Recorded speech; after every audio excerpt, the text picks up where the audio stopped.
Hi hello കൂട്ടുകാരെ, ഇന്ന് നമ്മൾ സിമ്പിൾ ആൻഡ് ടേസ്റ്റി ആയിട്ടുള്ള ഉപ്പുമാവാണ് തയ്യാറാക്കുന്നത്. അതിന് വേണ്ടിയിട്ട് നമ്മൾ ഒരു മുറി സവാള, ഒരു ക്യാരറ്റ്, ഒരു പച്ചമുളക്, കറിവേപ്പില എന്നിവ എടുത്തിട്ടുണ്ട്. നമ്മൾ ചീനിച്ചട്ടി അടപ്പത്ത് വെച്ച് ചീനിച്ചട്ടി ചൂടായി എണ്ണ ഒഴിച്ചു, കടുക് പൊട്ടിച്ചു.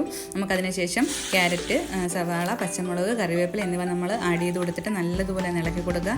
ഇവ നല്ലതുപോലെ വഴണ്ടതിന് ശേഷം നമുക്ക് ഇതിലേക്ക് 2 സ്പൂൺ തേങ്ങ ചിരവിയതും കൂടി ആഡ് ചെയ്ത് കൊടുക്കാം. നമുക്ക് നല്ലതുപോലെ ഇത് വഴറ്റിയതിന് ശേഷം നമുക്ക് നമ്മുടെ സ്പെഷ്യൽ സീക്രട്ടായ കശുവണ്ടി പരിപ്പ് പൊടിച്ചതും കൂടി ആഡ് ചെയ്ത് കൊടുത്തു. അതിനുശേഷം നമുക്ക് ഉപ്പും കൂടെ ഇട്ട് ചേർത്തതിന് ആവശ്യത്തിന് ഉപ്പ് കൂടെ ചേർത്തതിന് ശേഷം നമുക്ക് നല്ലതുപോലെ ഇളക്കി കൊടുക്കാം. അതിനുശേഷം നമുക്ക് ഒരു കപ്പ് വെള്ളം കൂടി ചേർക്കാം. വെള്ളം ചേർത്ത് ഈ ചേരുവകളെല്ലാം നല്ലതുപോലെ ഒന്ന് തിളച്ച് വരുമ്പോഴത്തേനും നമുക്ക് നമ്മുടെ റവ ആഡ് ചെയ്ത് കൊടുക്കാം. ഞാനിവിടെ 250 ഗ്രാം റവയാണ് എടുത്തേക്കുന്നത്. ഈ റവ ആഡ് ചെയ്തതിന് ശേഷം നമുക്ക് അടിയിൽ പിടിക്കാതെ നല്ലതുപോലെ ഇളക്കിയെടുക്കണം. കട്ട പിടിക്കരുത്. നമുക്ക് ഈ അരിഞ്ഞ് ഇളക്കിയെടുക്കാം. അപ്പോൾ നമുക്ക് നല്ലതുപോലെ ഇങ്ങനെ ഇളക്കി നമ്മുടെ സിമ്പിൾ ആൻഡ് ടേസ്റ്റി ആയിട്ടുള്ള ഉപ്പുമാവ് തയ്യാറായിട്ടുണ്ട്. നമുക്കിത് കറി ഒന്നും വേണ്ട, ഇതിൻ്റെ കൂടെ പഞ്ചസാര പോലും വേണ്ട. നമുക്കിത് കഴിക്കാൻ അത്രയ്ക്ക് ടേസ്റ്റിയാണ്. വീഡിയോ ഇഷ്ടപ്പെട്ടാൽ ലൈക്ക് ചെയ്യണം, കമൻറ്റ് ചെയ്യണം, സബ്സ്ക്രൈബ് ചെയ്യണം.